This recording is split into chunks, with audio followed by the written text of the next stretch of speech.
दोस्तों नमस्कार।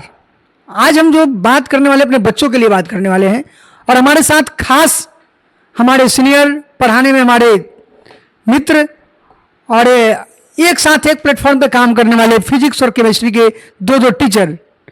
यूँ कहूँ तो मेरा सवाल सर से होगा। हमारे साथ फिजिक्स के सत्येंद्र सर जिनका काफ़ी टीचिंग एक्सपीरियंस, बड़े बड़े संस्थानों में पढ़ाने का अनुभव। तो सवाल इनसे होगा कि सर बच्चों को पढ़ने का जो टाइम है मैनेज क्यों नहीं कर पाते बच्चे। क्लास में जब भी हम पूछते हैं कि सेल्फ स्टडी किया सर, टाइम नहीं मिल पाया। टाइम क्यों नहीं मिला? खाना बनाना था सर, सोना था सर, सो गए।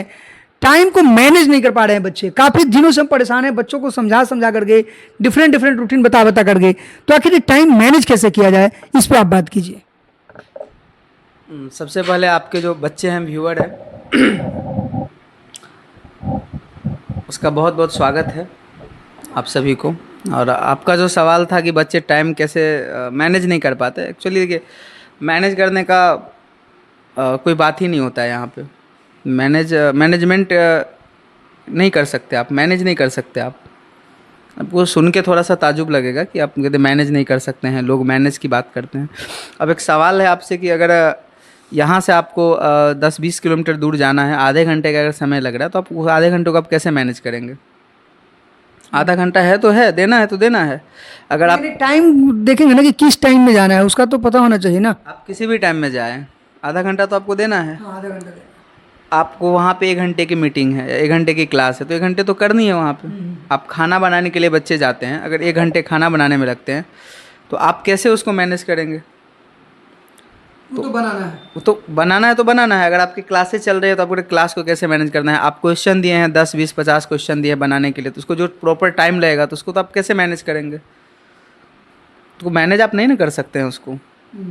तो अब यहाँ पे क्या होता है कि दो चीज़ें हैं। एक तो है कि जब आप किसी चीज़ों को लेकर एक्सपर्ट हो जाते हैं तो आपको जल्दी से काम होने लगता है। इसका ये मतलब नहीं होता कि आप मैनेज कर रहे हैं, आपने उसको बहुत सारा वर्क किया है, तो कुछ चीज़ें ऐसी है जो देखते ही आपको ऐसा लगता है मैक्सिमम परफेक्ट। दूसरा होता है ना कि यहाँ पे सबसे बड़ा कंसेप्ट आता है टाइम किलिंग का, नॉट मैनेज। बच्चे टाइम को किल करते हैं, बर्बाद कर रहे हैं। अब कैसे आप करें? अच्छा, आप अगर फेसबुक चला रहे हैं अभी के समय में, इंस्टा चला रहे हैं, आपको वो चलाना है तो आप कैसे टाइम मैनेज करके चलाएंगे? मुझे ये बताओ। वो तो कंटिन्यू चलाते रहेंगे। तो चलाएंगे ना, आप जितना देर चलाएंगे तो चलाएंगे ना। आपको एक मूवी देखनी है तो आपकी वो मूवी 2 घंटे की है, तो आप कैसे मैनेज करके उसको आप 1 घंटे में देखेंगे? आपको तो टाइम देना पड़ेगा। प्रॉपर कोई रूटीन तो होगा ना बच्चों का पढ़ने का, कि किस रूटीन से वो पढ़ाई करें। सबसे पहले देखिए, रूटीन बनाने से पहले बच्चों को अपना ड्रीम भाई क्लियर कर लो कि मुझे क्या करना है। अभी तो सबसे बड़ा चीज़ है कि उसको पता ही नहीं कि मुझे क्या करना है। अब कुछ भी करना होगा तो आप पहले ये क्लियर कर लो, और जब आप क्लियर कर लो कि मुझे क्या करना है तो मुझे उसके लिए क्या क्या चाहिए, वो आपकी हो जाएगी, अपने आप हो जाएगी। एक माँ सुबह सुबह उठती है, और क्यों उठती है? वो 4 बजे उठती है, 5 बजे उठती है, क्यों? उनको पर्पस पता है कि सुबह सुबह उठ के मुझे बच्चों को स्कूल पहुंचाना है, वे खाना बनाना है, तो उठती है ना, उनको पता है। अच्छा, वॉकिंग के लिए आप देखेंगे कि कहीं बगल के ग्राउंड में जाएंगे तो बहुत सारे लोग आपको मिलेंगे, उसमें बहुत कम ही लोग मिलेंगे जो बिल्कुल स्वस्थ होंगे आपको। तो एक होता है ना कि ये लोग जब किसी का ब्लड प्रेशर बढ़ जाता है, कोलेस्ट्रॉल की प्रॉब्लम होती है, शुगर की प्रॉब्लम होती है, कुछ ऐसे डिजीज होते हैं जो जिसका क्योर करने के लिए डॉक्टर ये आपको सलाह देते हैं कि आपको सुबह सुबह जाना है। तो ये बात तो आप पहले भी जानते थे जाना है, लेकिन पहले आप क्यों नहीं जा पाते थे? क्यों नहीं समय निकाल पाते थे? क्योंकि आपको उनकी आवश्यकता महसूस नहीं हुई। आज आपको लगने लगा है कि मुझे आवश्यकता महसूस होगी, तो आप कर रहे हैं। यानी कि बच्चों को पढ़ाई का इंपॉर्टेंस पता नहीं है आपके समझ से। 2 चीज़, एक इम्पोर्टेंस भी होनी चाहिए और एक डर भी होना चाहिए। जैसे बोलते हैं ना कि कोई भी काम होता है तो पाने की जो चाहत होती है और खोने का डर, इन दोनों के कम्बिनेशन से आप कभी भी सफल बनते हैं। आज जो बच्चे आज क्लास के अंदर पढ़ाई कर रहे हैं तो उनको ये होना चाहिए कि अगर मुझे ये नहीं हुआ तो फिर मेरा ये क्या हो जाएगा। अगर आज कोई मिडिल क्लास फैमिली के बच्चे पढ़ाई कर रहे हैं, अगर आप आज सही से नहीं पढ़ेंगे तो आप अच्छे पोजीशंस पे नहीं जा पाएंगे, अच्छे इनकम्स नहीं कमा पाएंगे, अच्छी रिपुटेशन नहीं कमा पाएंगे, तो फिर उनका क्या होगा आपके परिवार का? लेकिन ठीक है, सारी चीज़ें तो हम लोग क्लास में बताते हैं बच्चों को कि पढ़ना कैसे है, लाइफ में क्या करना है, पढ़ने से क्या क्या फ़ायदे हैं।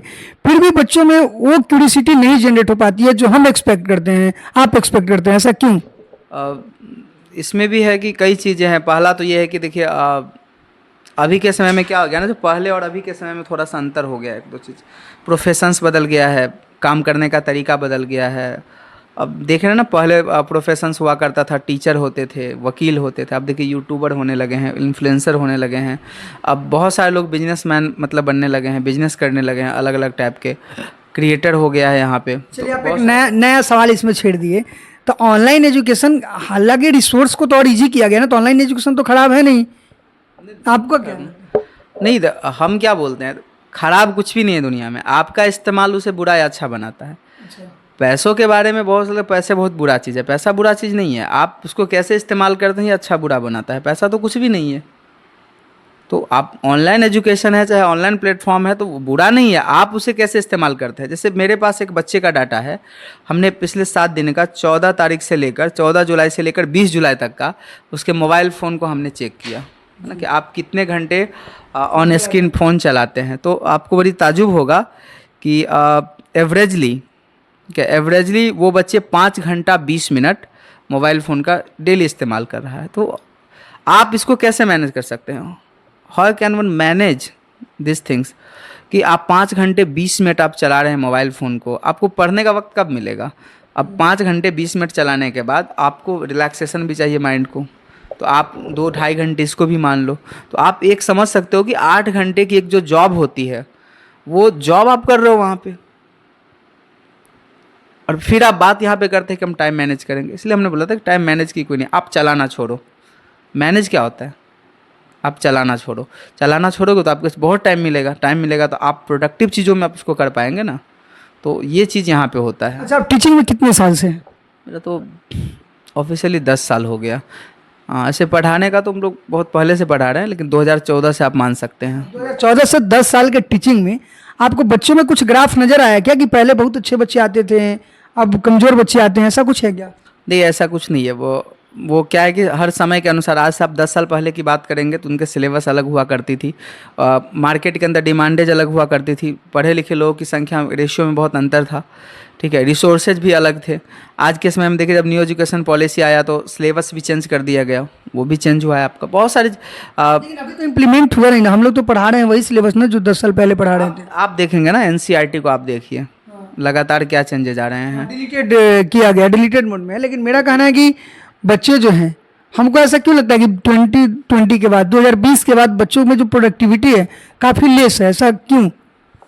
वो देखिए, 2020 के बाद क्या हुआ कि जब लॉकडाउन लगा, उसके बाद ऑनलाइन एजुकेशन पर लोग ध्यान देने लगा, ठीक है। तो हुआ, इसमें क्या हुआ ना कि जो भारत के अंदर जो अलग अलग क्लासेज के लोग हैं, जो अच्छे क्लासेज के लोग हैं, उनमें आज भी है जो मिडिल क्लास है ना, ये मिडिल और जो आप बोल सकते हैं पुअर जो तबके के लोग हैं, वो बहुत ज़्यादा वो टेक्नोलॉजी के तरफ चले गए हैं, सस्ता के चक्कर में। हाँ, सस्ता के चक्कर में, और वो फेसबुक, इंस्टा, इस पे बहुत ज़्यादा इन्वॉल्व होने लगे। तो मैं तो यही बार बार कह रहा हूँ। अच्छा, क्लासरूम में जब बच्चों को होमवर्क देते हैं तो गुस्सा आता है, कभी कभी ऐसा लगता है कि 200-400 फट्ठा मारे इसको, या 200-400 गाली दें? मतलब थोड़ा सा दे, गुस्सा तो जैसे बच्चों से है तो थोड़ा सा, लेकिन वो इस तरह का नहीं है कि गाली दे चाहे ये करे, इस तरह का कुछ नहीं है। उसमें बहुत सारा कारण है कि हम लोग का काम ही होता है, मतलब ये बात दिमाग में एक्सेप्ट कर चुका है कि जो बच्चे नहीं पढ़ने वाले हैं, जिनको कुछ नहीं आता है, उनको जो लेवल है ना, जो ज़मीन पे है, उसको उठा के हम लोग यहाँ तक लाते हैं। तो एक ये हो चुका है। दूसरा, लॉ ऑफ एवरेज हमेशा काम करता है कि आप कितना भी कोई चीज़ कर लो, कितना भी कुछ कर लो, तो वो आपको जो एक एवरेज ही मिलता है, तो वो ठीक है अपना। मतलब ऐसा नहीं कि टीचिंग स्टार्टिंग में पैसन रहा होगा, मज़ा आ रहा होगा, अब टीचिंग एक मजबूरी सा बन गया, ऐसा है क्या? नहीं, ऐसा नहीं है। टीचिंग मेरा विज़न है, जबकि आज रेंज बढ़ चुका है अब टीचिंग का। मुझे अब लगने लगा है कि पहले बच्चों को पढ़ाते थे वो फिजिक्स पढ़ा देना है, अब मुझे लगने लगा है कि अब वो तो ठीक है, अब मुझे लगने लगा है कि अब उनको नहीं, अब गार्जियन को भी पढ़ने की ज़रूरत है। गार्जियन को भी पढ़ने की ज़रूरत है। हाँ, मुझे अब ये भी लगा है कि कोई व्यक्ति अगर एक बात तो हम मानते हैं ना, कि कोई व्यक्ति अगर आज 10,000 रुपये कमा रहा है, 20,000 रुपये कमा रहा है, 30,000 40,000 रुपये कमा रहा है, तो कोई माने चाहे नहीं माने, लेकिन ये बात सही है कि उसके पास 40,000 की ही कमाने की नॉलेज है। भले ही कोई व्यक्ति अपने आप को बहुत बड़ा शेर समझता है, लेकिन ये हकीकत है कि उनको 40,000 का ही क्षमता है।